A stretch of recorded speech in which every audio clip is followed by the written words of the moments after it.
यो हो बहसको साथमा कामना सेवा विकास बैंक, प्रगतिको आधार कामना सेवासँगको कारोबार।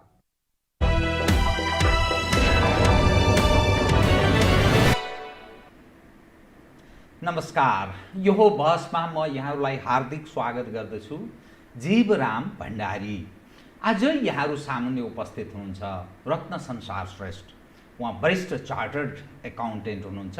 उहाँसँग आज म समग्रमा मिलेनियम च्यालेन्ज कर्पोरेसन अन्तर्गत प्राप्त हुने 50 करोड अमेरिकी डलर बराबरको अनुदान सहयोग लिन हुने कि नहुने, लिँदा हुने फाइदा, नलिँदा हुने फाइदा, लिँदा हुने घाटा र नलिँदा हुने घाटा, यसले नेपाली समाज विभाजित छ। संसदमा यो विषय विचाराधीन अवस्थामा छ।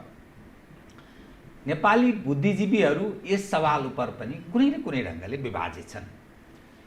रत्न संसार श्रेष्ठसँग आज म समग्र यही विषयमा केन्द्रित रहेर देशको आर्थिक पक्ष, नेपाल र अमेरिका बीचको सम्बन्ध, अमेरिकी अनुदान सहयोग भएको हुनाले किन अमेरिकाले दिन चाह्यो, नेपालले किन लिनुपर्छ, किन लिनु हुँदैन, लिनुपर्दा कसरी लिनुपर्छ, यावत विषयलाई केन्द्रमा राखेर सूचनामूलक र विश्लेषणात्मक कुराकानी गर्नेछु। सर्वप्रथम म उहाँलाई स्वागत गर्छु। स्वागत छ यहाँलाई। धन्यवाद, नमस्ते। म एमसिसीमै आज तपाईँसँग केन्द्रित रहेँ। यसैको वरिपरि सबै विषयहरू उठान गर्छु। एमसिसीको मुद्दा संसदमा विचाराधीन छ। दुईटा बहुमतले पारित गर्नुपर्ने विषय भनिएको छ। एमसिसी उपर तपाईँको अलिकति दृष्टिकोण सुनौ। यसलाई कसरी हेरिनुपर्छ, यो हो के, अनि अरू विषय क्रमशः उठाउनुहोस् कृपया। हुन्छ, म सुरुवात नै यो गरिबी निवारण भन्ने जुन वाक्यांश त्यहाँ प्रयोग भएको छ त्यसलाई सम्बोधन गर्न चाहन्छु।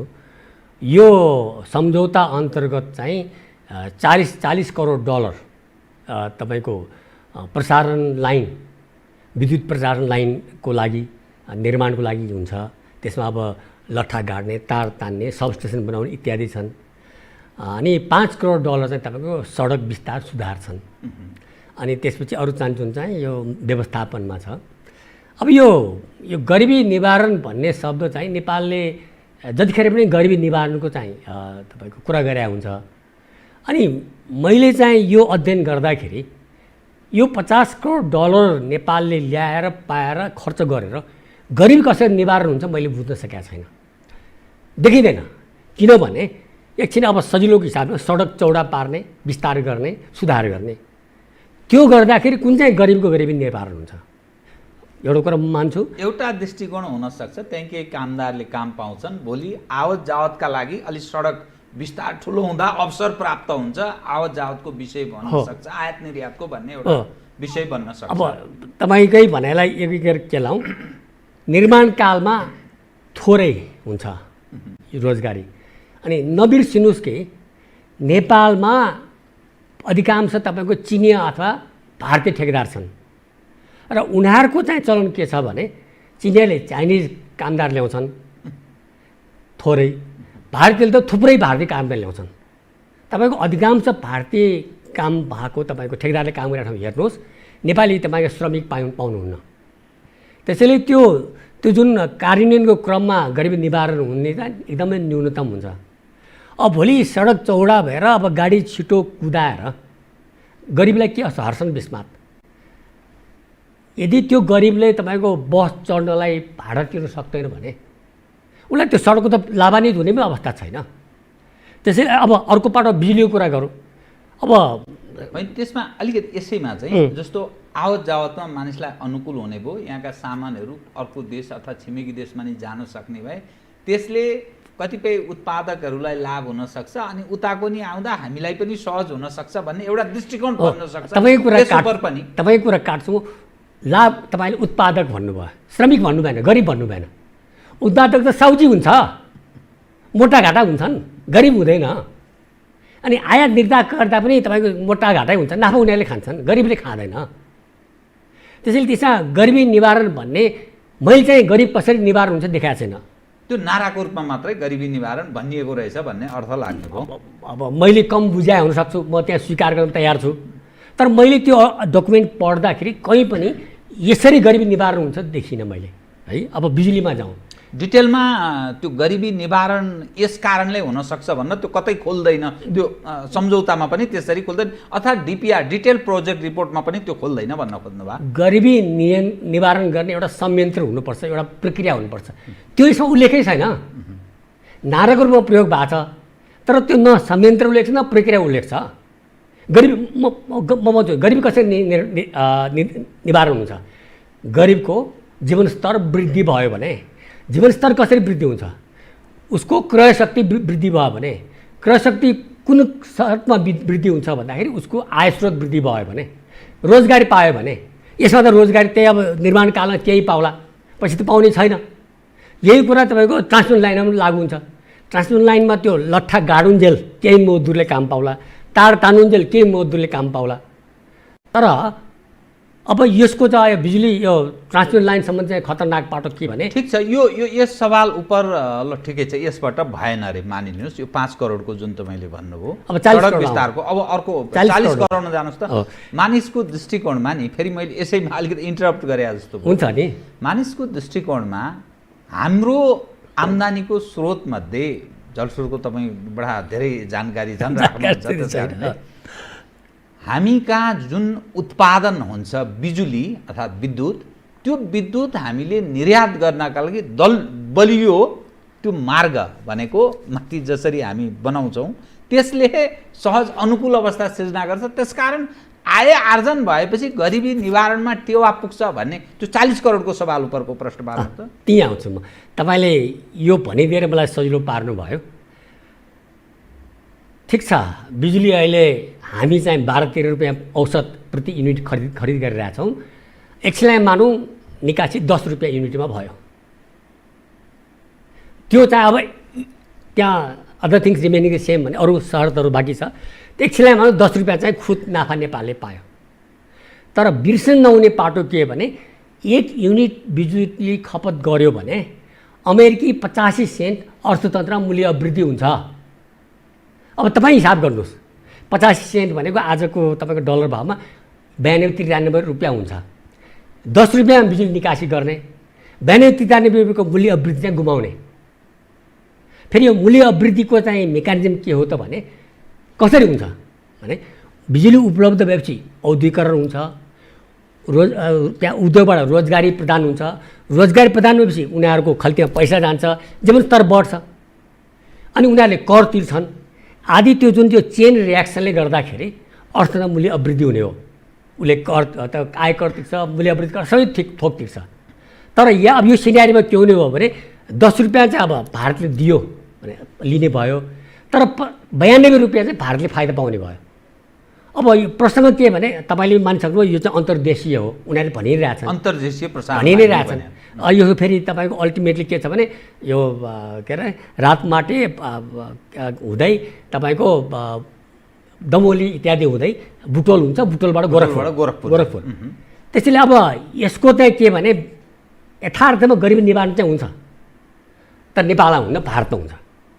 किनभने त्यो बिजुली उसले आयात गरेर उसले उद्योग स्थापना गर्छ, कल कारखाना चलाउँछ, त्यहाँ मजदुरलाई रोजगारी दिन्छ, रोजगारी पाएकाहरूको तपाईँको क्रय शक्ति बढ्छ, उसले बजारमा धेरै सामान किन्न सक्छ, व्यापारीलाई पनि आम्दानी हुन्छ, सबैले कर तिर्छन्, महसुल तिर्छन्।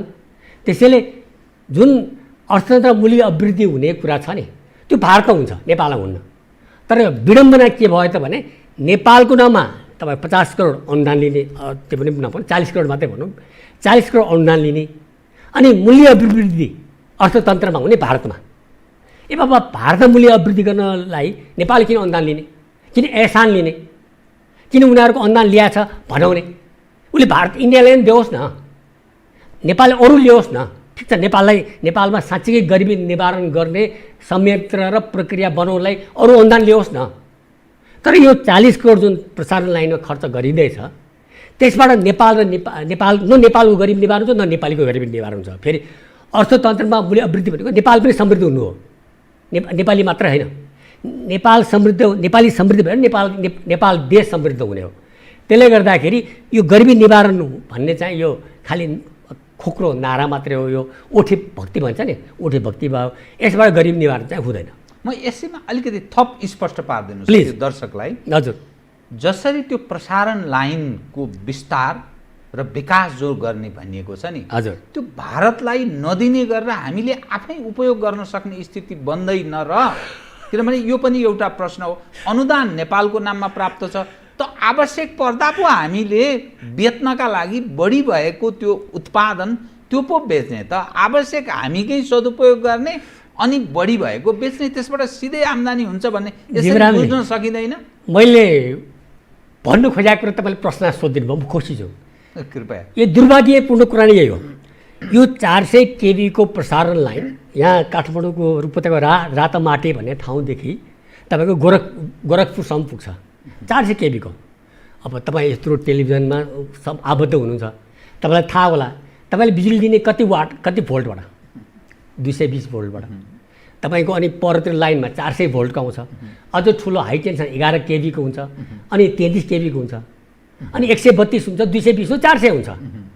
यो 40 करोडमा यो कुनै पनि तपाईँको 220 volt, 400 volt, 11 KB, 33 KB, 220 KB कुनै पनि छैन। नेपालको लागि छँदै होइन। यो 40 करोड, वास्तवमा म तपाईँसँग सहमत छु, यो 40 करोड लिएर नेपालभित्रै व्यापक रूपमा विद्युतीकरण गर्ने गरेर, एउटा साधारण यो उदाहरण दिन्छु म, अहिले पनि ग्रामीण चुलोमा तपाईँको दाउरा प्रयोग हुन्छ। ठिक। यदि त्यो दाउरालाई बिजुलीले विस्थापन गर्न सक्यौँ भने ती ग्रामीण महिला अकालमा मर्ने घट्छ, उसको तपाईँको स्वास्थ्य समस्या कम हुन्छ। त्यसको लागि गाउँसम्म चाहिँ तपाईँको 200 भोल्टको लाइन तान्न पर्यो, त्यसको लागि तपाईँको सँगै 400 भोल्ट अनि 11 केबी इत्यादि चाहियो। त्यो यसभित्र छैन। म अब अर्को उदाहरण दिन चाहन्छु। तपाईँ कृपया एकदम सविस्तार। तपाईँलाई खेतीको त पक्कै ज्ञान होला, मलाई छैन। म जान्दछु। हो, म उदाहरण दिन्छु। एउटा नहर बनाएर ल्यायो, नहरमा पानी ल्याइन्छ। त्यो नहर बनाएर पानी ल्याएर त्यो नहर बगेको ठाउँमा खेतमा चाहिँ सिँचाइ नगर्ने अनि पराई कहाँ चाहिँ पानी पुर्याउने हो भने त्यो नहर भएर जाने दायाँ बायाँको किसानलाई त हर्षण विस्मात हुन्छ। यो त्यही नै हो। 400 केबीको लाइन चाहिँ तपाईँको 132 किलोमिटर बुटोलसम्म तानेर लाने, तर त्यो अगल बगल बायाँ केही वितरण गर्न पाइँदैन। कसले भनेको छ र? तर यहाँ लेखाएको छैन, यसमा कार्यक्रमै छैन। यसमा भनेपछि डिपिआरमा त्यो कुनै क्लियर स्पष्ट नभएको हुनाले त्यो सिधै उता जान्छ भन्ने अर्थ लाग्ने भयो। अर्थ होइन यसको त। यसले 400 केबीको 132 किलोमिटर प्रसारण लाइन मात्रै बनाउँछ, यो अरू थोक बनाउँदैन। त्यो पनि बुटोल र गोरखपुर पुर्याउन। यो नेपालको लागि हुँदै होइन। उनीहरूले फेरि लाज नमानिकन भनिरहेको छ अन्तर्देशीय भनेर। तपाईँ हामी झुकिनै परेन, उनीहरूलाई झुक्याएको होइन हामीलाई। उनीहरूले नै यो अन्तर्देशीय हो, यो चाहिँ गोरखपुर लैजाने भनिरहेछ भने चाहिँ नेपालीले पाउने हर्षण विस्मातै हो नि। बडा महत्त्वपूर्ण तपाईँ सूचना प्रवाह गरिरहनु भएको छ। कतिपय मसिनो ढङ्गले बुझ्नुपर्ने विषय पनि रह्यो। यो मान्छेको त्यो भित्री ज्ञान खुल्दैछ। यो अमेरिकाले किन यसरी लगानी गर्न चाहन्छ? अनुदान सहयोग, त्यसमा पनि भारतका लागि उसको के स्वार्थ छ बताइदिनुहोस् त। नाम नेपालको नाममा आउने भयो, यहाँ एकदम नेपालका राजनीतिक तागतहरू एकखाले एकदम खुसियाली जय जयकार मनाइरहेछन्, अर्को खाले चाहिँ अलग ढङ्गले आलोचना गरिरहेछन्। के भारतमा लैजानु अमेरिकाको के स्वार्थ? दोहोरो तेह्रो स्वार्थ छ। म चाहिँ श्रीलङ्काको उदाहरण दिन चाहन्छु। श्रीलङ्कामा चाहिँ यो बारे धेरै विवाद भएको थियो, अन्ततः श्रीलङ्काले रद्द नै गर्यो। त्यहाँ चाहिँ एमसिसीको हाकिम एउटा महिला रहेछन्, उहाँले प्रशासन के भनेको छ भने श्रीलङ्काबाट अमेरिकामा धेरै सामान आपूर्ति हुन्छ, त्यो सप्लाई चेन भयो। त्यो सप्लाई चेन सेफ गार्ड गर्नको लागि मैले यो पैसा दिनु पर्या हो तपाईँलाई भन्यो। उसको अभिष्ट थियो, खुलेर ऊ श्रीलङ्का नबड्कियोस् भनेर। उससँग अब अन्त आपूर्ति गर्न सक्छ नि, श्रीलङ्का अमेरिका नहुने सामान आपूर्ति भइरहेछ। अब नेपालको हकमा के भने उसलाई एउटा ढुङ्गोले दुईवटा चरा मार्नु छ। तपाईँको पाकिस्तान यो जियो पोलिटिकल भू राजनीतिक अवस्था थाहा छ तपाईँलाई। अब भारत त एकदमै आइसोलेट भइरहेछ। अब उसलाई चाइना पाकिस्तानको पनि थ्रेट छ। अब यो एउटा ढुङ्गोले चाहिँ अमेरिकाले भारतलाई खुसी पार्ने भयो। भारतको नाम अनुदान दिनु परेन, तर भारतमा बिजुली जाने भयो सस्तोमा नेपालबाट। अर्को चाहिँ के भने यो सबैले जानेको कुरा हो, चीन र अमेरिकाको सम्बन्ध कस्तो छ? कटु छ। अब अमेरिकाको लागि चाहिँ नेपाल भनेको चीनमा च्याउने आँखीजाल हो। आँखीजाल यसो गरेर यहाँबाट बचेर चीनको गतिविधि यो माइन्युट रूपमा तपाईँको के अरे निहालेर हेर्ने आँखीजाल हो। त्यसले गर्दाखेरि नेपालीलाई अनुग्रहित पारिरहन चाहन्छ। र फेरि अब दुर्भाग्यवश नेपालीहरू दङ्ग छन्। अब भारतको लागि $40 करोड दिँदैछ, तर नेपाली हामीले पाएछौँ नि भ्रम छन्। अब यस्ता नेपालीलाई खुसी पारेर फेरि नेपालीमा यो बुद्धिजीवी पनि पर्छन्। हेर्नुहोस्, एक थरी बुद्धिजीवीले मलाई चाहिँ गालीगरा गरेछन् यो मैले विरोध गरेँ भनेर। त्यसले अब तर अमेरिकाको अभिष्ट के अरे भने नेपाललाई यसरी एहसान, यो हिन्दी शब्द प्रयोग गरेँ, मलाई नेपाली आएन, एहसान जताएर उनीहरूको यहाँ उपस्थिति कायम राखेर चीनमा उसले निहालेर हेर्न चाहन्छ। त्यो मौका नेपाली उसलाई दिइरहोस् भन्ने चाहन्छ। त्यसको लागि यो पहिला यो फेरि तपाईँको नयाँ कुरा होइन, पहिला USAID को नाममा आउँथ्यो, अहिले MCC को नाममा आउँछ। नेपालमा चाहिँ उसले आफ्नो स्वार्थ संरक्षण गर्नको लागि नेपाललाई अलिअलि पैसा दिएर फकाइरहेको, फुलाइरहेको, बच्चालाई त चक्लेट दिन्छ नि त्यसरी फलाइराखेको हो यो। अब यसैसँग फेरि मैले जोडेँ, MCC इन्डो पेसिफिक स्ट्राटेजी अन्तर्गत हो कि यो MCC अलग हो, कसरी बुझ्नुपर्ने हुन्छ? अब जीवरामजी यो चाहिँ अब मेरो विषय परेन, तर म जवाफ चाहिँ दिन्छु। कृपया। म जवाफ के दिन्छु भने तपाईँले मिडियामै आएको कुरा हो, अमेरिकाको इन्डो पेसिफिक भन्ने मन्त्रालयको राज्य मन्त्री स्तरको मान्छेले नै भनेको छ MCC चाहिँ इन्डो पेसिफिककै अङ्ग हो भनेर। त्यस्तै अरू पनि अन्डर सेक्रेटरी अफ स्टेटहरूले भनेको छ, पटक पटक भनेको छ। तर अहिले आएर होइन भनिरहेछ। अब यहाँ के भयो भने पहिला चाहिँ उनीहरूले हो भनिसकेका छ नि, रेकर्डमा छ। अहिले अब नेपालमा नेपालीहरू विशेष गरेर नेकपाको एउटा घटकले यो इन्डो पेसिफिककै कारणले विरोध गरे हुनाले अहिले चाहिँ होइन भने भन्न थालेछन्। अब तपाईँ नै भन्नुहोस्, यो रक्सी खाएको बेला मान्छेले साँचो बोल्छ भने जस्तै पहिला यो नेपालभित्र होला भने भएको थिएन, विरोध भएको थिएन, हो नि भन्न भ्याए, अहिले है भनिरहेछन्। तर यो इन्डो पेसिफिक अङ्ग हुनुपर्छ। पहिला किन भने त अहिले तपाईँको सच्याए, पहिला किन भने त होइन भने सुरुदेखि नै कन्सिस्टेन्टली होइन भनिरहनु पर्ने होइन र। तर अब आर्थिक हिसाबले, म त अर्थशास्त्र विद्यार्थी, आर्थिक हिसाबले इन्डो पेसिफिक नै हो। पेसिफिक भनेको तपाईँ अमेरिकाको डोमेन नै हो, इन्डो भनेको इन्डिया हो। यो इन्डियालाई खुसी पारेर नेपालबाट बिजुली लैजाने पेसिफिकको प्रयास हो। आर्थिक हिसाबले इन्डो पेसिफिक चाहिँ पक्कै हो। यो रणनीतिक हिसाबले यो चेन्नाईको हिसाबले मलाई थाहा छैन, म त्यसको अध्येता पनि होइन, अध्ययन पनि गर्दिनँ, मेरो चाखको विषय परेन। तर आर्थिक हिसाबले इन्डो पेसिफिक हो। यो पेसिफिक पावर अमेरिका हो, अरू छैन, अनडिस्प्युटेड हो। इन्डियालाई उसलाई खुसी पार्नु छ, नेपाललाई बेकुफ बनाउनु छ। नेपालले चाहिँ $50 करोड पायो भने दङ्ग पर्छ, ऊ इन्डियालाई खुसी पार्छ। अनि ऊ सँगसँगै उसले चीनमा च्याउने ढोका पनि पायो, झ्याल पनि पायो, अन्त थुप्रै बनाउने भयो। यसैमा मैले जोडेँ, तपाईँले सस्तोमा भारतलाई बिजुली प्राप्त हुने भन्ने एउटा शब्द प्रयोग गर्नुभएको छ। जलस्रोतका कतिपय ज्ञान राख्ने मानिसहरू, तपाईँ आफै पनि जलस्रोतको यथेष्ट अथाह ज्ञान राख्ने व्यक्ति भएको हुनाले पानीको वैकल्पिक साधन प्रयोग गरेर यो ऊर्जाको उत्पादन हुन थालिसकेको छ। त्यसकारण यो पानीको माध्यमबाट उत्पादन हुने बिजुली भारतको लागि अब अपरिहार्य नेपालको भन्ने विषय बाँकी रहेन है।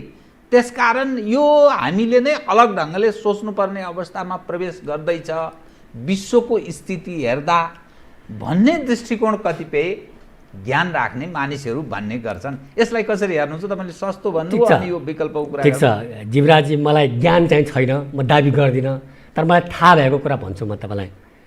अब अहिले परमाणिक भारतले ल्याएको छ, त्यसका नेपालको चाहिँदैन भनेको छ। तर एउटा ठुलो प्राविधिक कुरा छ के भने जलविद्युत यदि जलाशयको आयोजना हो भने जति बेला चाहियो उति बेला तपाईँको अन गर्न बिजुली आउँछ। परमाणिक स्थायी संयन्त्र स्थायी भयो, यो चाहिँ स्थायी भने चाहिएको बेलामा चाहिएको बेलामा सदुपयोग गर्न सकिने चाहिएको बेलामा त प्रयोग गर्न सक्नुहुन्छ तर प्रमाणिक पनि सक्नुहुन्न त्यसलाई अन गरेर बिजुली उत्पादन कयौँ घन्टा लाग्छ त्यसैले जलविद्युतको तपाईँको विकल्प प्रमाणिक पनि होइन पहिलाको त हुँदै होइन पेट्रोलको हुँदै होइन त्यसैले हुँदै होइन अनि अर्को पाटो जुन नेपालका धेरै नेता बनाउँदाहरू विज्ञ बनाउँदा के भन्छ भने नेपालको बिजुली नेपाललाई नै खपत गर्न सक्दैन उपभोग गर्न सक्दैन बढी हुन्छ भनिरहेछन् त्यो सरासर झुट हो मैले एउटा आँकडा ल्याएको छु जस्तै कसरी झुट म आउँछु किनभने बेचेर हामी धनी हुने भन्ने एक खाले मानिस यस्तो कल्पना गर्छन् नि ल बेचेर धनी हुनेकै कुरा गरौँ अरुण तेस्रोको लिउँ अरुण तेस्रो भारतीय कम्पनीले बनाउँदैछ 900 मेगावाट उसले त्यो बिजुली भारतमा लैजान्छ एकछिन नेपालले बेचे जस्तै भयो अब मलाई तपाईँ भन्नुहोस् त्यो बेचेर आएको आम्दानी उसले नेपाललाई बुझाउँछ कि त्यो कम्पनीले आफै राख्छ अझ भारतीय कम्पनी हो उसले एकछिन तपाईँ कल्पना गर्नुहोस् उसले भारतमा बिजुली बेच्छ ऊ भारतीय कम्पनी हो त्यसको उसले बिल बनाउँछ बिलको चेक आउँछ चेक उसले नेपाल ल्याइराख्छ कि उसले भारतमै आफ्नो ब्याङ्कमा राख्छ नेपाल आउँदैन नेपाल आउने भनेको त नेपाललाई नदी नहुने रोयल्टीहरू कर त लाग्दैन मात्रै हो त्यो नेपाल धनी हुँदैन नेपाल धनी हुने भनेको त बिजुली खपत गरेर हो हगि अनि अब अर्को अब यो मैले बिर्सिनु अगाडि बिजुली जुन बढी छ भन्यो नि त्यो नै गलत हो अहिले सामान्य लाटो हिसाब म फेरि धेरै बाटो भन्न जाने मलाई सबैले लाटो भनेको छ भारतमा अहिले प्रति व्यक्ति बिजुली खपत 1100 युनिट बढी छ नेपालमा अहिले 245 युनिट छ भनिन्छ अब अहिले हाम्रो 1200-1300 मेगावाटले 245 युनिट भयो 250 मानौँ न भने यसलाई दोबर पार्न हामीलाई 2600 मेगावाट चाहियो अथवा हामीलाई प्रति व्यक्ति 1000 युनिट भारतभन्दा कम पुर्याउनलाई हामीलाई 5000 मेगावाट चाहियो कहाँ छ बढी कहाँ छ सिङ्गापुरमा तपाईँको 10,000 युनिट खपत हुन्छ 10,000 युनिटलाई कति मेगावाट चाहियो त्यसैले पहिलो कुरा जुन यो दर्शन हो फिलोसफी हो नेपालमा तपाईँको बिजुली बढी हुन्छ भन्ने नै गलत हो जुन मैले भने यो ग्रामीण चुलोबाट समेत दाउरा विस्थापित गर्ने गरेर बिजुली वितरण गर्ने हो भने यो नेपालको जुन आर्थिक हिसाबले सम्भाव्य 43,000 मेगावाट त्यसले पुग्दैन नेपाललाई नै 1 लाख मेगावाट चाहिन्छ तब मात्र नेपाल समृद्ध हुन्छ 1 लाख मेगावाट त्यो सबै हामी खपत गर्न सक्ने स्थितिमा रहन्छौँ सजिलोसँग तपाईँ अब यो गफले स्विजरल्यान्ड बन्दैन तपाईँको स्विजरल्यान्डको स्तर पुग्ने हो भने ऊर्जा नै मुख्य हो ऊर्जाले सबै थोक ड्राइभ गर्छ ऊर्जा भयो भने अब सामान्य उदाहरण लिनुहोस् त तपाईँ अब कृषि क्षेत्रमा अहिले भर्खरै गहुँ भित्र्याए अब गहुँ किसानलाई के चटारो छ गहुँ बेच्ने चटारो छ किन उसले भण्डारण गर्ने ठाउँ छैन किराले खान्छ होइन र अनि यो मौका कहिले सोच्छ बिचौलियाले छोप्छ यदि हामीले विद्युतीय अब के अरे भकारी हुन्छ साइलो भन्छ विद्युतीय भकारी ठाउँ बनाइदिने हो भने उसले त्यहाँ गएर भण्डारण गर्छ अनि महँगो उसले बेच्न पाउँछ त्यहाँ पनि बिजुली चाहियो त्यसै शीत भण्डारको कुरा छ फलफुलको लागि अब कृषि प्रशोधन छ जडीबुटी प्रशोधन छ यार्सभूमि प्रशोधन छ अनि यातायातको कुरा अहिले अब यो निकै बिचरा डाक्टर खतिवडाले निकै गाली भेटे यातायातलाई विद्युतीकरण गरे मात्रै डाक्टर खतिवडा नि युवराज खतिवडा अर्थमन्त्रीजी अहिले अरू खतिवडा त तपाईँ पावर छैन चर्चामा रहेन चर्चामा होइन यो गाली खानेमा पर्नु भएन अरू पनि खतिवडा डाक्टर खतिवडा छन् अब यो नेपाल जस्तो देश जहाँ चाहिँ एक थोप पनि तपाईँको पेट्रोल डिजेल उत्पादन हुँदैन तर बिजुली चाहिँ धेरै उत्पादन हुने सम्भाव्यता छ नेपालले गर्नुपर्ने यातायातको विद्युतीकरण हो तर अब अहिले सरकारले के गर्यो भने विद्युतीय गाडीलाई छन् भन्सार महसुल बढाइदियो पहिला तपाईँको झन्डै 30% मूल्य वृद्धि हुन्थ्यो भने अहिले तपाईँको 150% मूल्य वृद्धि गरिदिनु भयो उल्टो काम भयो त्यो फेरि नेकपाकै आफ्नो तपाईँको पार्टीको के भन्छ म्यानिफेस्टोमा लेखाएको कुरा गलत भयो यो त समग्रतामै देशभरि नै यातायातलाई विद्युतीय अब अहिले नै भन्नुहोस् न तपाईँको पेट्रोल डिजेल हामीले कति आयात गर्छौँ तपाईँले रेकर्ड राख्नुभयो होला नि 200 अर्बभन्दा बढी। अब यही विडम्बना हेर्नुहोस् है, हामी 200 अर्बभन्दा बढी बिजुली के अरे पेट्रोल आयात गर्छौँ, डलर बाहिर पठाउँछौँ अनि बिजुली निकासी गर्छौँ भन्छौँ। सस्तोमा बिजुली निकासी गर्ने अनि पेट्रोल डिजेल आयात गर्ने। बडा ठिक सन्देश तपाईँले प्रवाह गर्ने प्रयत्न गर्नुभयो। विद्युतको माध्यमबाट सबै क्षेत्रमा सदुपयोग गर्दा हामीले प्रयोग गर्ने त्यस्तो अवस्था सिर्जना गऱ्यौँ भने देशको हराभराको अवस्था हुन्छ। त्यस कारणले 1 लाख मेगावाटसम्म हामी प्रयोग गर्न सक्छौँ। त्यो हाम्रो क्षमता छ भन्ने जो स्विजरल्यान्डसँग यहाँले दाँच्नुभयो है, उदाहरण त्यसो दिनुभयो। तर त्यसको लागि त्यो 1 लाख मेगावाट उत्पादन मात्र भएर त भएन नि, संयन्त्र र संरचनाहरू चाहियो। सामान्य फेरि साधारण कुरो, जुन एउटा ग्रामीण महिलाको चुलोबाट दाउरा विस्थापन गर्न उसको घरमा बिजुली त पुर्याउनु पऱ्यो नि। त्यसको लागि तपाईँको संरचना चाहियो। फेरि यो खाना चाहिँ बिजुलीमा पकाउनु भएर उहाँको स्वास्थ्य सुधार भयो, चाँडै मर्नु भएन। तर उहाँलाई रोजगारी खै त, उहाँले तपाईँको त बिजुलीको पैसा पनि तिर्न सक्नुहुन्न, महसुल तिर्न सक्नुहुन्न नि। अहिलेको अवस्थामा त्यो महसुल तिर्न सक्ने अवस्था त बनाउनु पऱ्यो। त्यसको लागि रोजगारी दिनु पऱ्यो। रोजगारी दिन उद्योग स्थापना गर्नु पऱ्यो। अब हामी चाहिँ यो धराहरा बनाउँछौँ, तिनीहरूमा झापा भ्यू टावरको तिनीहरूमा बनाइरहेछौँ। तब उत्पादनमूलक लगानी गर्न पऱ्यो। फजुल र अनुत्पादक क्षेत्रमा हामी फाइफुईमा बढी खर्च गरिरहेछौँ, यो नौटङ्की गरिरहेछौँ। त्यसैले बिजुलीलाई सबै किसिमले, अब तपाईँको चियाको मात्रै उदाहरण लिनु, अहिले चिया प्रशोधन दाउरा र फर्नेस अहिले भइरहेछ, त्यसलाई बिजुलीले गर्न सकिन्छ। अब जडीबुटी त हामीले प्रशोधनै गर्दैनौँ, कच्चा रूपमै हामी निकासी गर्छौँ। त्यसै हामीले वास्तवमा फाइदा पाइरहेको छैनौँ, फाइदा औषध निर्माताले पाइरहेछ। सबै विद्युतको माध्यमबाट त्यसलाई प्रविधियुक्त बनाएर त्यस ढङ्गले हामी आय आर्जन एकदम सम्पन्न बन्न सक्छौँ, एकदम समृद्ध बन्न सक्छौँ। अथवा अर्को किसिमले म तपाईँसँग सोध्छु, मलाई कुनै पनि क्षेत्र बताउनु जहाँ बिजुली चाहिँदैन, कुनै पनि छैन।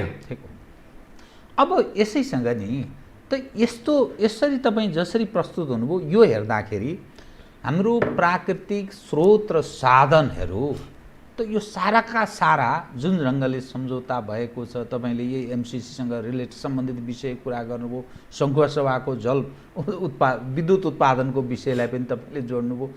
यो त सबै कब्जामा पो जाने स्थिति भयो त। तपाईँ अब यो भनेको के, हाम्रा शासकहरू अनि प्रशासकहरू अनि विभिन्न राज्यका संयन्त्रहरू छन्, सबै किन यो ढङ्गले किन सोच्दैन? यसको पछाडिको मूल कारण के हुनसक्छ? यो त बडा विडम्बना जस्तो देखियो। तपाईँको सारमा कुरा सुन्दाखेरि त हामी दुर्भाग्यपूर्ण अवस्थाबाट गुज्रिरहेछौँ भन्ने अर्थ लाग्छ। म कुनै शब्द वा वाक्य प्रयोग गर्न चाहन्न, यही एमसिसीमै हेर्नुहोस्।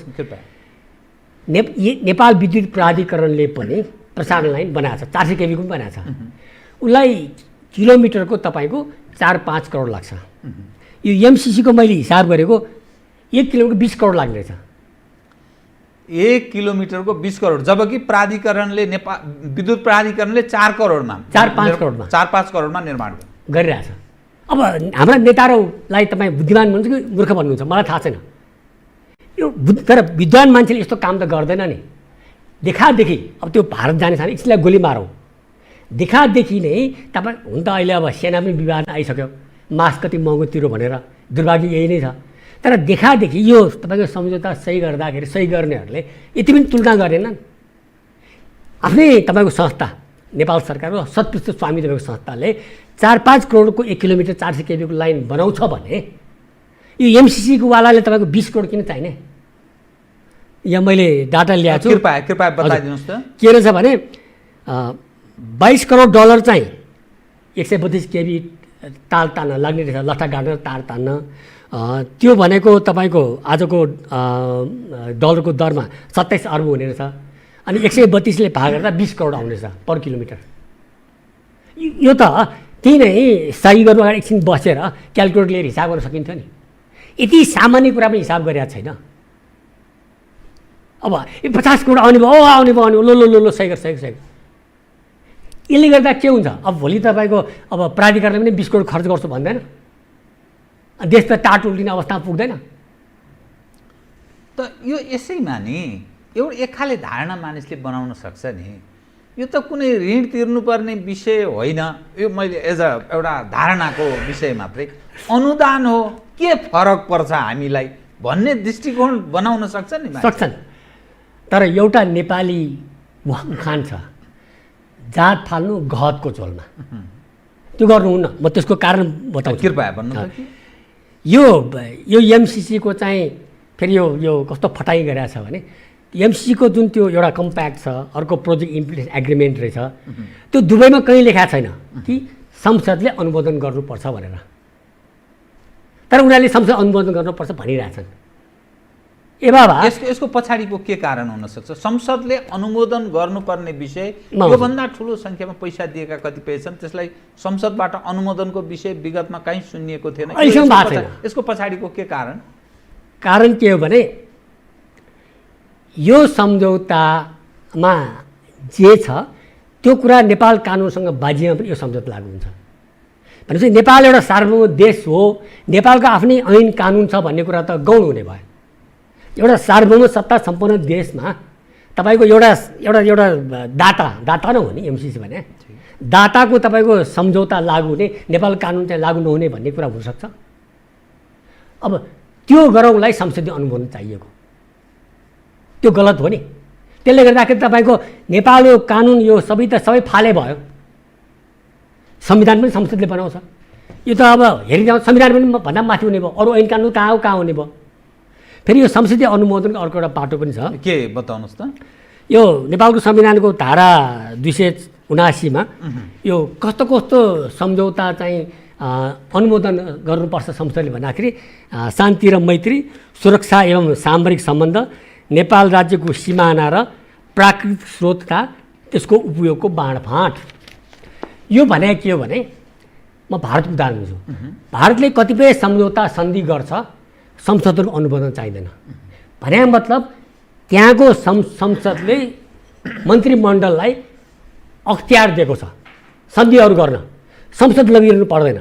तर नेपालमा चाहिँ संविधान निर्माताहरूले यी 4 विषयमा सरकारलाई पत्याएन, सरकारलाई विश्वास गरेन, गल्ती गर्न सक्छन् भन्ने हिसाबले। त्यसले गर्दा यो प्रावधान राख्यो। अब हेरि ल्याउनुहोस्, यो तपाईँ एमसिसी भनेको थियो अनुदान सहयोग संसद मात्र, यो त तपाईँको संसदीय अनुमोदन आवश्यक थिएन, किन गराउँदैछ त? फेरि म तपाईँलाई स्मरण गराउन चाहन्छु, यो 1997मा भारतसँग पावर ट्रेड एग्रिमेन्ट भएको थियो। त्यसमा एउटा दफा थियो, यो नेपालको संसदले अनुमोदन गरेपछि लागू हुन्छ भनेर। त्यो पावर ट्रेड एग्रिमेन्टको संसदीय अनुमोदन कहिले पनि गराएन, तुहाएर पठाए। अनि अब उहाँहरूजीहरूले फेरि के गर्नु, यो 2014मा अर्को पावर ट्रेड एग्रिमेन्ट गर्नुभयो, त्यहाँ चाहिँ संसदीय अनुमोदन शब्द उल्लेख छैन। तर प्रश्न, जब प्राकृतिक स्रोतको सदुपयोग र बाँडफाँडको कुरा संसदीय अनुमोदन गर्नुपर्छ संविधानले लेखेको छ भने, त्यो पावर ट्रेड भनेको त बिजुली ऊर्जा ट्रेड गर्ने हो, ऊर्जा व्यापार गर्ने हो, त्यो त ऊर्जा भनेको प्राकृतिक स्रोतसँग सम्बन्धित भयो, त्यो चाहिँ अनुमोदन गराउनु भएन। अब पावर ट्रेड एग्रिमेन्ट चाहिँ अनुमोदन गराउनु नपर्ने, एउटा साधारण एउटा तपाईँको दान दिने, जुन नेपालले दान नलियो कतिवटा देश छ होला भन्नुहोस् त, निकै कम छ, सोमालिया अफगानिस्तान बाहेक होला। तर कुनै पनि देशको तपाईँको अनुदान सहयोगमा त संसदले अनुमोदन गर्नु परेको छैन, यहाँ किन गर्नु पर्यो भने यसले गर्दाखेरि यो नेपालको संविधानमा नभएको व्यवस्था अथवा भनौँ न यो सरकारलाई चाहिँ तपाईँको अवहेलना गरे भयो। यही एमसिसी सम्झौता के भन्यो भने यो सरकारलाई हामी टेर्दैनौँ, सरकार कुनै बुद्धि छैन, त्यस कारण तिमीहरूको संसदले अनुमोदन गर्यो भने हामी पैसा दिन्छौँ भन्यो। भनेपछि त्यो त सरकारलाई त हुनसम्म हेपेको कुरा भयो। तपाईँको साधारण अनुदान लिनलाई संसदको अनुमोदन लिनुपर्ने त्यो सरकारको हैसियत के? त्यही मैले क्षमा याचना पनि गर्छु, जात फाल्नु गहतको झोला भने मैले उखान प्रयोग गरेँ। तर यो त्यही नै भनेर एउटा सार्वभौम सत्ता सम्पन्न देशको सरकारले यो साधारण तपाईँको दान अनुदान लिन, सहायता लिन संसदमा अनुमोदन गराउनु पर्ने, त्यो सरकारको हैसियत के भयो त? किन यो बुझ्ने क्षमता हाम्रा नेपाली समाजका अगुवाहरू, शासक प्रशासकहरू यो बुझ्ने क्षमता राख्दैनन् कि या बुझ पचाएको यो सम्पूर्ण योजनाभित्र प्रवेश गराउने काम भएको के हुन सक्छ? यो जीवरामजी धेरै थोक हुनसक्छ। अब हेर्नुहोस्, अब हुन त हाम्रो अब प्रधानमन्त्रीजी नै अब कोरोनाको बारे सबै विशेषज्ञ भइसक्नु भएको छ। त्यहाँ नेपालीले धेरै विशेषज्ञ छन्, म चाहिँ विशेषज्ञ विज्ञ केही पनि होइन है। त्यसैले अब कतिपय मानिस चाहिँ बुझेर पनि बुझ पचायो होला, कतिपयले बुझ्न सक्नु भएन होला, कतिपयले बुझ्ने प्रयास गर्नु भएन होला, समस्या त्यो हो। तर यहाँ सबभन्दा ठुलो के भयो भने हो यो 50 अर्ब के अरे 50 करोड डलर आउँदैछ, छोडिदियो अरू सबै थोक जे पनि लिनुपर्छ जसरी पनि लिनुपर्छ भन्नेमा गए। तर यसको मकसद अभिष्ट त्यो कसैले पनि हेरेन, जानकारी लिने प्रयास पनि गरेन। त यो गरिबी निवारण गर्ने हो भने नेपालको गरिबी कसरी निवारण हुन्छ त्यसको लागि संयन्त्र प्रक्रिया कार्यान्वयन गर्नको लागि लिएको भए त हुन्छ नि। म लिनुहुन्न भन्ने पक्षमा छैन, तर त्यो इज्जत फालेर यो कहिले गाली गर्छ नि, यो तपाईँ अन्य सन्धान बाहुनको कुरा गरिसक्नु त्यही पनि अन्य सन्धानहरू एकचोटि भन्छ नि सबै छाडेर टपरी पनि हात भनेर, यो लगभग त्यही भयो। म माफ माग्छु, तर यो त्यही भयो। अब नेपालले केही हुनेवाला छैन, तर सरकारको हैसियतलाई नकारेर, नेपाल सरकारको हैसियत नकारेर, संसदीय अनुमोदन नभइकन नहुने भनेर, संविधान नभएको व्यवस्था, आजसम्म कसै कुनै पनि तपाईँको अनुदान सहयोग दिँदाखेरि संसदीय अनुमोदन नगराएको चिजमा यसमा चाहिँ गराउनु भनेको यो सरकारको त हैसियत त यो संसदीय अनुमोदन गर्यो भने यो सरकार अब हैसियत हुन्न। अब त सबै तपाईँको 2 आने 3 आने तपाईँको डोनरले पनि अब पैसा चाहिँ दिन्छु तर संसदबाट अनुमोदन गराएर ल्या भन्छ, यो नजिकको रूपमा स्थापित हुन्छ। हामी त्यो अवस्थामा प्रवेश गर्छौँ निश्चय नै। अब मैले अलिकति यसैमा अलिकति यसमा एउटा कारण पनि अर्को छ, कृपया। यसमा फेरि के लेखाएको छ भने यो अब नेपालमा हुने गतिविधि, नेपालमा हुने काम, त्यसैले अब यो त नेपालको कानुन अनुसार हुनुपर्ने। तर यसमा यसको दफा कति 6.4 मा 6.4 मा के लेखाएको छ भने यसलाई चाहिँ तपाईँको अन्तर्राष्ट्रिय कानुनले शासन अनुसार अन्तर्राष्ट्रिय कानुन अवलम्बन गर्नुपर्छ भनेको छ। त्यसको कानुन काम लागेन। अब दर्शकले अन्यथा नलिनु, अन्तर्राष्ट्रिय कानुन सबभन्दा बढी प्रयोग कहाँ हुन्छ? इन्टरनेसनल कोर्ट अफ जस्टिस हेगमा। हेगमा लागु हुने कानुन नेपालमा लागु गर्ने? हामी हेगमा जाने बेला भयो? थाहा छैन नि, नेपालको कानुन अपुग छ।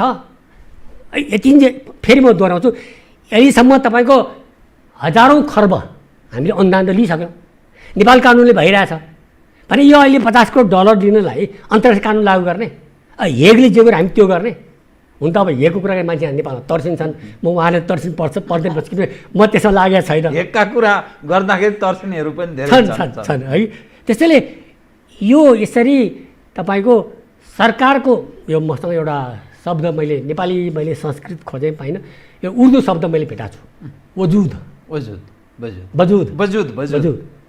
यो त सरकारको वजुदै नकारेको अवस्था भयो। तपाईँको सरकारले सबै गर्न सक्ने, सबै थोक खर्बौँ खर्च पनि गर्न सक्ने, जोसँग पनि सम्झौता गर्न सक्ने, तर यो गर्नलाई चाहिँ सरकारको वजुद अब के बन्दगी राख्यो भने के भन्ने? सरकार वजुदै तपाईँको नकारेको अवस्था भयो, यो गलत भयो। सरकारको उपस्थिति या विवेक या सरकारको ब्रेङ्गम जुन ढङ्गको उपस्थिति गरिमा भनौँ न त्यसलाई नकारेको स्थिति होइन। न कानुनको न नेपालको कानुनको सम्मान गर्ने भयो, न नेपाल सरकारले यसले मान्यता दियो। अब एमसिसीको जुन सम्झौता भएको कुराहरूले नेपाल कानुनलाई बाध्यसम्म काट्ने अरे, त्यो पनि हुनसक्छ। यो एउटा बताइदिनुहोस् त, कसरी एउटा व्यक्तिले, एउटा विवेक भएको व्यक्ति आकाशतिर फर्केर कसरी खकार्न सक्छ? खै त्यो विवेक कहिलेकाहीँ मुल्तवी राखेर गर्छन् कि? अब मैले यसमा अलिकति स्पष्ट यो दर्शकका लागि, यस्ता सहयोगहरू कुनै पनि दात्री निकाय या संस्थाहरूले उपलब्ध गराउने सहयोग उनीहरूको आफ्ना स्वार्थसँगै आउने गर्छ। अवश्य सरकारले बुद्धि पुर्याउने एउटा पक्ष छँदैछ, तर अमेरिका, चीन, भारत जस्ता र युरोपियन कतिपय जो शक्तिशाली देशहरू छन्, जो जापानलाई त्यस रूपमा नेपाली समाजले हेर्दैन, ती देशहरूले प्रदान गर्ने सहयोग अब के त हामीले लिँदै नलिने, उनीहरू यही ढङ्गले प्रस्तुत भए भने एकपछि अर्को, किनभने हाम्रो परनिर्भरता पनि छ, हाम्रा श्रमिकहरू पनि काम गर्न जान्छन्, विभिन्न खाले विद्यार्थीहरूको उपस्थिति पनि त्यहाँ पढ्न गएको स्थिति पनि छ। भोलि यस्तै अनुदान सहयोग पनि नलिने भएपछि तँसँग हामीले किन सम्बन्ध कायम राख्ने भनेर उनीहरूबाट असहयोग प्रारम्भ भयो भने नेपालको फेरि अन्तर्राष्ट्रिय छवि प्रधानमन्त्रीले कहिलेकाहीँ भन्ने गर्नुहुन्छ नि, यो चाहिँ अघिल्लो सरकारले गरेको हुनाले मैले यसलाई निरन्तरता दिने क्रममा सरकारको निरन्तरतालाई मात्रै मैले ख्याल पनि गरेको हो है, त्यो पक्षलाई बिर्सनु हुँदैन भन्ने दृष्टिकोण राखेर काहीँ न काहीँ ओलीजी फेरि यसो विषयबाट अलिकति विषयान्तर हुने प्रयास गरे जस्तो पनि देखिन्छ। यो के गर्ने? हुनसक्छ तर अब यो मसँग अरू सब बाँकी आएन। कुनै अर्को मान्छेले खान नहुने चिज खाएको छ भने मैले खानुपर्छ? खानुहुन्न नि। तपाईँले विवेक सबै प्रयोग गर्नु भने विवेक त त्यहाँ प्रयोग हुनु पऱ्यो नि। विवेक भनेकै त्यसको लागि हो। तपाईँको हेर्नुहोस्, पढेर ज्ञान आउँछ, बुद्धि आउँदैन। अनि बुद्धि भएको मान्छेको विवेक हुन्छ। तर अब यो त अर्कोले गरिसकेको थियो, अब गल्ती सल्ती जस्तो आउँदैन गर्छ, त्यो त भएन नि। यो चाहिँ देशको हितमा छ कि छैन, सरकारको वजुदलाई निकालेको छ कि छैन। अब संसदको गरिमा नै घटेन। संसद भनेको एउटा विधायक हो, कानुन निर्माता हो। त्यो विधायकले एउटा सामान्य तपाईँको केही करोड केही अर्ब रुपियाँको तपाईँको सम्झौता अनुमोदन गरेर बस्ने संसदको काम त्यो हो। संसदको गरिमामा तपाईँको के अरे घटेन, खलल भएन, संसदको काम त्यो हो। अब अघि पनि भने तपाईँ हामी छलफल गरिसक्यौँ। अब यो चाहिँ तपाईँको संसद अनुमोदन गर्यो भने भोलि अहिले गरे नथु खैरे सबैले अब ल यति करोड यति डलर दिन्छु भन्छ र संसदमा अनुमोदन गरेर ल्या भन्छ। भोलि संसदको हैसियत के हुन्छ? अनि सरकारको हैसियत के त बाँकी हुन्छ? सरकारको वजुद के त? हामी दुत्कारेर या नकारेर अघि बढ्न सक्ने, हामी अन्तर्राष्ट्रिय कम्युनिटीसँग उभिन सक्ने अवस्था छ त? जीवरामजी, मैले दुत्कार्न नकार्नुपर्छ भनेको छैन। तपाईँ अझ अर्को किसिमले हेर्नुपर्छ। यो विदेशको सहयोग पूर्णतः लिन भनेर जरुरी छैन, तर आफ्नो देशको हित नहुने, आफ्नो संसदको गरिमा नरहने, आफ्नो सरकारको वजुद नस्वीकार्ने पनि लिनेर एउटा स्वाभिमान भन्ने पनि हुन्छ नि, आत्मगौरव भन्ने पनि हुन्छ नि, त्यो चाहिएन। त्यो फेरि गहतकै झोलमा लाग्ने होइन नि। हेर्नुहोस्, अझ म त कुन एउटा स्कुल अफ थट भन्छ के भने नेपालको अधिकांश समस्या नै यो वैदेशिक सहायताले हो। यो तपाईँले नियाले हेर्नुभयो भने कुनै पनि वैदेशिक सहायताको बाट पूर्ण रूपले नेपाल लाभ पाएको हुँदैन। अब यो अहिले एमसिसीकै अहिले भन्नुहोस् यसको अफिस कहाँ छ थाहा छ तपाईँलाई? याकै नीतिमा 5 तारे होटलमा। अब अफिस नै 5 तारे होटलमा छ भने अब त्यहाँ कर्मचारी 5 तारे तलब भत्ता पाएका छन् भने अब गरिबले कहिले के पाउने? त्यो त सामान्य तपाईँको जस्तै अफिसमा हुन सक्दैन र? सक्छ नि। त्यसले गर्दाखेरि यो जुन यो इकोनोमिक्स एउटा शब्द छ पर्कुलेसन, अर्थतन्त्रमा पर्कुलेसन चाहिँ यसबाट हुँदैन। त्यसैले सहायता लिनै हुन्न बिल्कुलै भन्ने होइन, तर आत्मगौरव, आत्मसम्मान, स्वाभिमानलाई खलल नहुने गरेर लिनुपर्छ। जुन चाहिँ जसबाट पर्कुलेसन अधिकतम होस्, या अहिले गएर नथुकाएर होइन, लिनुहुन्न। र फेरि यो भन्नुहोस्, यो हाम्रो पुरानो अर्को खान्छ चौबाटा बसेर भिउट लिएर माग्न बस्नुहुन्न भन्छन्, जस्तै गरिब भए पनि हो नि। त्यसैले यी सबै थोकलाई गुमाएर तिलाञ्जली दिएर तपाईँको संसदलाई को गरिमा समय खलल पुर्याएर सरकारको वजुद समय नकार्न लगाएर लिने कतिको उपयुक्त त? फेरि नबिर्सनु, जहाँ कि तपाईँको प्राधिकरणले निर्माण गर्दाखेरि 4-5 करोड मात्रै लाग्ने, यसले 20 करोड रुपियाँ खर्च गर्दैछ। अब त्यो 20 करोडमा अब कहाँ हुन्छ मैले हिसाब त म बताउन सक्दिनँ, तर प्रश्न छ त्यहाँ कमिसन एजेन्ट आउला, बिचौलिया आउला, भागशान्ति होला इत्यादि होला। त्यस्तो के काम? जति लिनुहोस् त्यति साँच्चै खर्च गर्नुहोस् न, खर्च हुने गरी लिनुहोस् न। तर अब्जेक्टिभ फेरि प्रश्न हुनु पऱ्यो, भारत निकासी गर्नलाई चाहिँ होइन। नेपालको लागि नै बिजुली पुगेको छैन। नेपाल नै तपाईँको औद्योगिकरण गर्न, यातायात विद्युतीकरण गर्न, अब म एउटै कुरा दोहोऱ्याइरहेको छु, ग्रामीण भान्साबाट तपाईँको दाउरा विस्थापित गर्न आदि इत्यादि बिजुली प्रयोग गर्न उसले पैसा लिनुहोस् न। तर त 400 केबी तपाईँको पूर्व पश्चिम राजमार्ग लैजानुहोस्, अनि पछि 200 केबीको उत्तर दक्षिण ठाउँमा लैजानुहोस्, अनि ठाउँमा 132 हुँदै तपाईँको 220 भोल्टको गाउँ गाउँमा पुर्याउनुहोस्। उसले दाउरामा विस्थापन गर्दैन। त्योसँग के हुन्छ, त्यहाँ अनि कुटीर उद्योग स्थापना हुन थाल्छ। त्यसपछि त्यो उद्योगबाट उनीहरूको क्रय शक्ति बढ्छ, आम्दानी बढ्छ, आय स्रोत बढ्छ। त्यो गर्यो भने चाहिँ साँच्चीकै विकास हो, देशको समृद्धि हुने बाटो लाग्यो।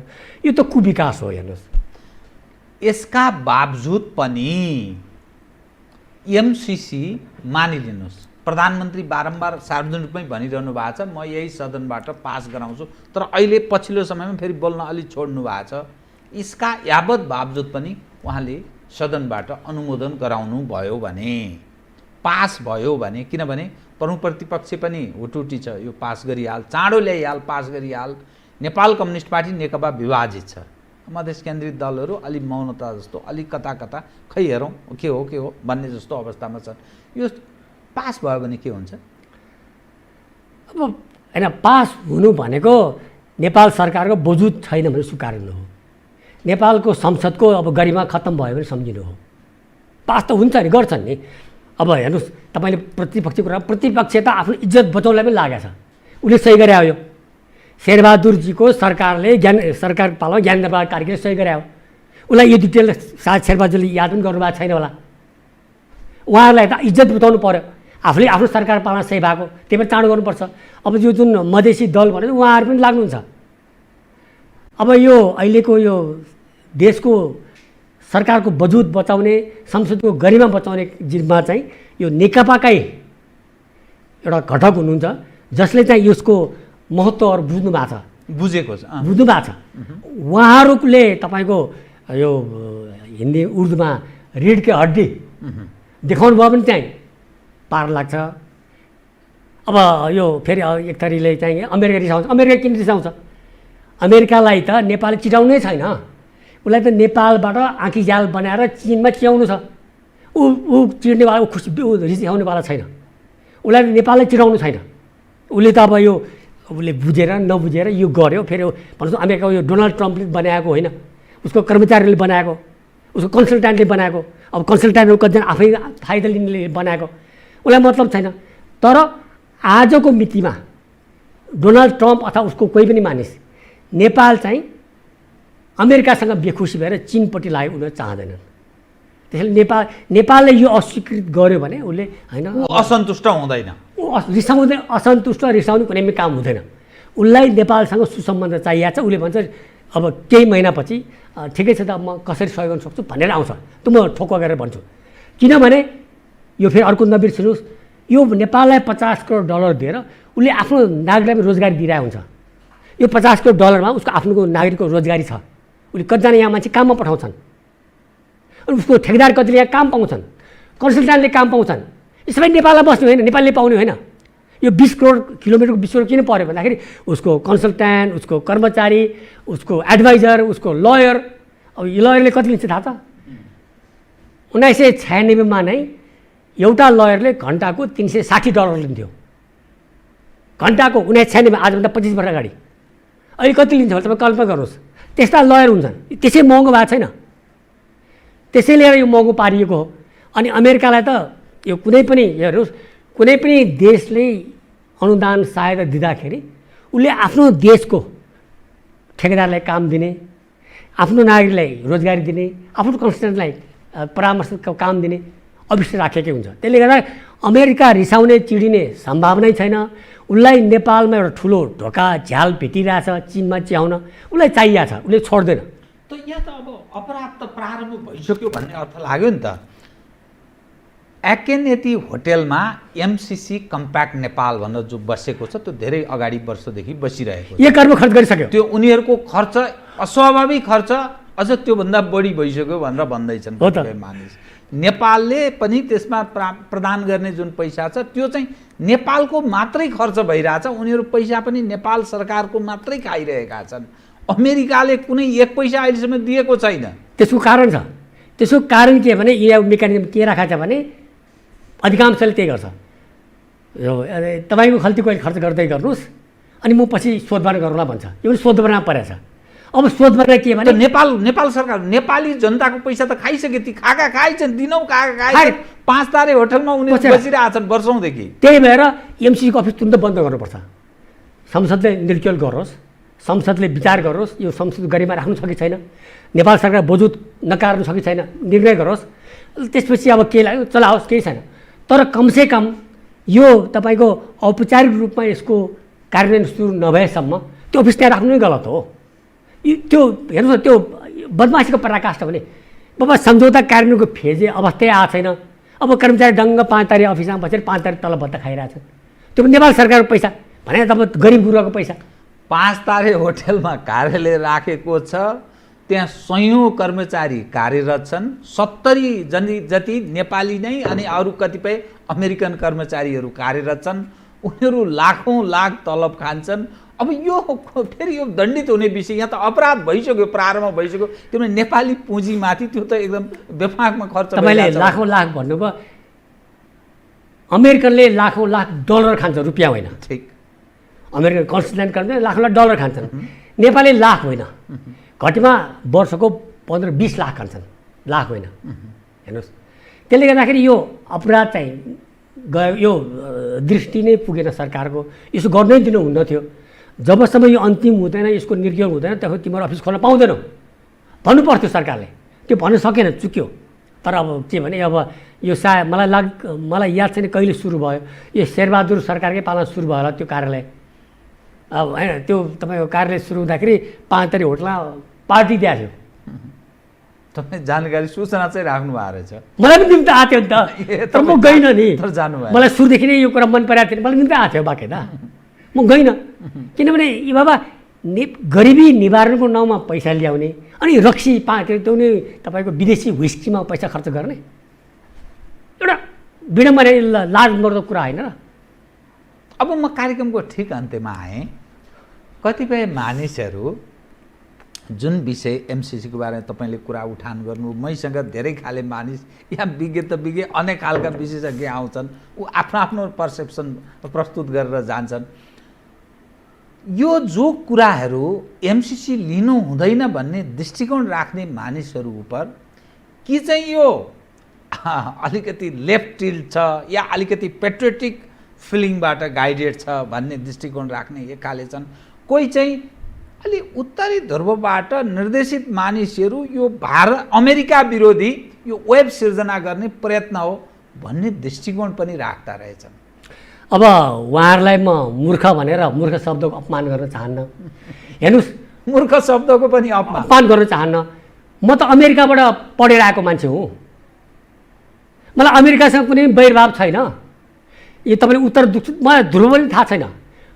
म चाहिँ गुण दोषको आधारमा आलोचना समालोचना गर्छु। मैले नेपाली काङ्ग्रेसको पनि आलोचना गरेको छु, नेकपा पनि आलोचना गरेको छु। मैले आलोचना गर्नु छोडेँ। मैले राम्रो कुरालाई राम्रो भन्छु, नराम्रो नराम्रो भन्छ। मलाई उत्तर दक्षिणसँग सरोकार छैन। तपाईँले एउटा शब्द प्रयोग यो प्याट्रियोट भनेर, हो म प्याट्रियोट चाहिँ हुँ। मेरो रगतमा देशभक्ति छ र म देशभक्तिकै हिसाबले हरेक कुरा विवेचना विश्लेषण गर्छु। र वास्तवमा यस्ता सम्झौता सन्धि गर्नेहरूले, यसको समर्थन गर्ने अलिकति देशभक्तिको हिसाबले सोचेर विश्लेषण गरे भए आज यो समस्या आउँदैन थियो। अन्यथा विनाशकाले विपरीत बुद्धि, अर्को अवस्था सिर्जना हुन्छ, समयमै सचेत हो, होइन? त्यो दुर्भाग्यपूर्ण हुन्छ। अन्यथा दुर्भाग्यपूर्ण हुन्छ। हस्, कार्यक्रममा आइदिनु बहुत धन्यवाद। धन्यवाद। आदरणीय दर्शकबिन, आउँथ्यो रत्न संसार श्रेष्ठ, वरिष्ठ चार्टर्ड एकाउन्टेन्ट, एमसीसीका विषयमा केन्द्रित रहेर गरिएको कुराकानी। म लगायत मेरो सम्पूर्ण युनिटलाई कार्यक्रमबाट बिदा दिनुहोस्। तर यो हो टेलिभिजन, हेर्दै रहनुहोला। नमस्कार। नमस्ते।